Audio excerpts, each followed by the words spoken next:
Hello दोस्तों आप जो ये क्वेश्चन देख रहे हो ये क्वेश्चन बच्चों को बहुत ज्यादा परेशान कर रहा है। तो आज हम इस क्वेश्चन को करेंगे दो तरीके से। देखिए दोस्तों, सबसे पहले क्वेश्चन में क्या लिखा हुआ है। दोस्तों क्वेश्चन में लिखा हुआ है ए की आय बी की तुलना में 60% कम है और ए का व्यय बी के व्यय के 60% के बराबर है। यदि ए की आय बी के व्यय के 70% के बराबर है तो ए और बी की बचत का अनुपात क्या है। मैं इंग्लिश में भी पढ़ देता हूँ इसको एक बार। The income of A is 60% less than that of B and the expenditure of A is equal to 60% of B.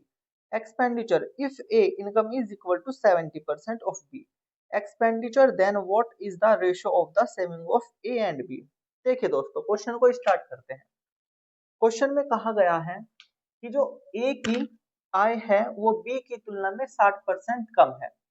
देखिए दोस्तों, ये जो 60% होता है इसका फ्रैक्शन होता है। अगर मैं इसको 20 से कैंसिल कर देता हूँ 3/5। मैं यहाँ पे लिख लेता हूँ ए, यहाँ पे मैं लिख लेता हूँ बी, यहाँ पे मैं लिख लेता हूँ इनकम, यहाँ पे मैं लिख लेता हूँ एक्सपेंडिचर और यहाँ पे लिख देता हूँ मैं सेविंग। दोस्तों क्वेश्चन के अकॉर्डिंग अगर बी की आय 5 है, बी की इनकम अगर 5 है, तो ए की जो इनकम होगी, आय होगी, वो 5 से 3 कम होगी। मतलब कि कितनी होगी? 2। क्योंकि दोस्तों 5 से 3 कम करेंगे तो 2 आएगी। तो ए की आय 2 आ गई है और बी की आय 5 आ गई है। नेक्स्ट लाइन में कहा गया है कि ए का व्यय बी के व्यय के 60% के बराबर है। दोस्तों ना तो हमें यहाँ पे ए का व्यय पता है और ना ही बी का व्यय पता है। तो अभी इस लाइन को हम छोड़ देते हैं, नेक्स्ट लाइन पे चलते हैं। नेक्स्ट लाइन में कहा गया है यदि ए की आय, जो ए है इसकी आय बी के व्यय के 70% के बराबर है। देखिए दोस्तों, ये जो बी की आय होगी, ये जो होगी वो ए की आय के 70% के बराबर होगी। ठीक दोस्तों, अगर 70% के बराबर है तो दोस्तों ये जो दो है ना वो 70% के बराबर है। लेकिन मैं क्या करता हूँ, कैलकुलेशन को आसान करने के लिए मैं इसमें भी 7 की मल्टीप्लाई कर देता हूँ और इसमें भी 7 की मल्टीप्लाई कर देता हूँ। ये तो हो जाता है 35, 35 और ये हो जाता है 14। ठीक है दोस्तों, अब हमें बी का 70% निकाल।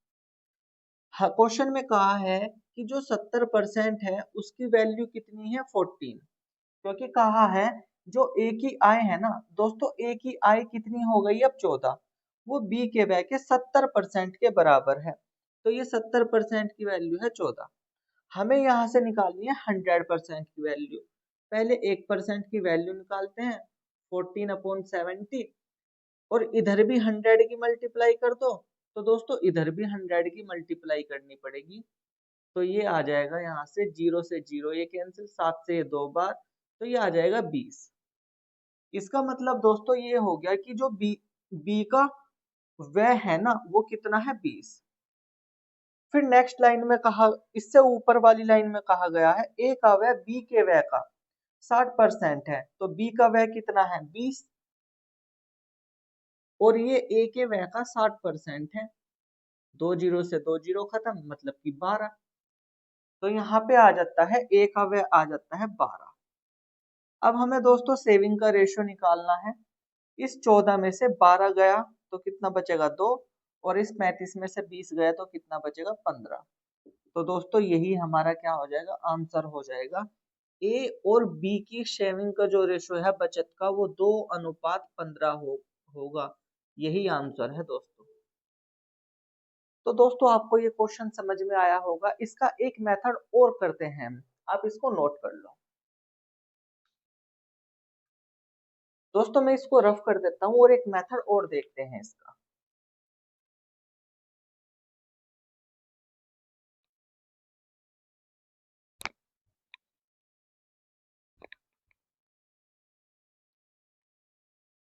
देखिए दोस्तों, इसका एक मेथड और देखेंगे। देखिए दोस्तों 60% है, 60% का फ्रैक्शन में लिख लेता हूँ कितना है? 3/5। यहाँ पे ए लिख देता हूँ, यहाँ पे बी लिख देता हूँ, यहाँ पे इनकम, यहाँ पे एक्सपेंडिचर और यहाँ पे सेविंग। दोस्तों क्वेश्चन के अकॉर्डिंग अगर बी की आय 5 है तो ए की आय 3 कम होगी, मतलब कि कितनी होगी, 2 होगी। ये इनकम है दोस्तों इसकी। देखिए दोस्तों, अब हमें वैल्यू निकालनी है। क्वेश्चन के अकॉर्डिंग कहा गया है कि यदि ए की आय बी के व्यय के 70% के बराबर है, तो बी की व्यय, जो बी का व्यय है वो ए की आय के 70% के बराबर है। तो दोस्तों 70% किसके बराबर है, 2 के, क्योंकि ए की आय तो 2 है, हम डायरेक्ट कर रहे हैं। मुझे यहाँ से 100% की वैल्यू निकालनी है, तो ये 2 और ये 70 आ जाएगा बटे में और गुना में 100। इस जीरो से ये जीरो खत्म हो गई, तो ये आ गया दोस्तों 20/7। इसका मतलब ये हो गया कि जो बी का व्यय है वो कितना आ गया है, 20/7। अब दोस्तों बी का जो व्यय है ना वो ए के व्यय के 60% के बराबर है, तो ये बी का व्यय है 20/7। इसका 60% निकल लेंगे तो वो ए का व्यय आएगा। 2 जीरो से 2 जीरो कैंसिल, तो ये आ जाता है 12/7। इसका मतलब दोस्तों ये हो गया कि जो ए है, ए का व्यय कितना आ गया, 12/7।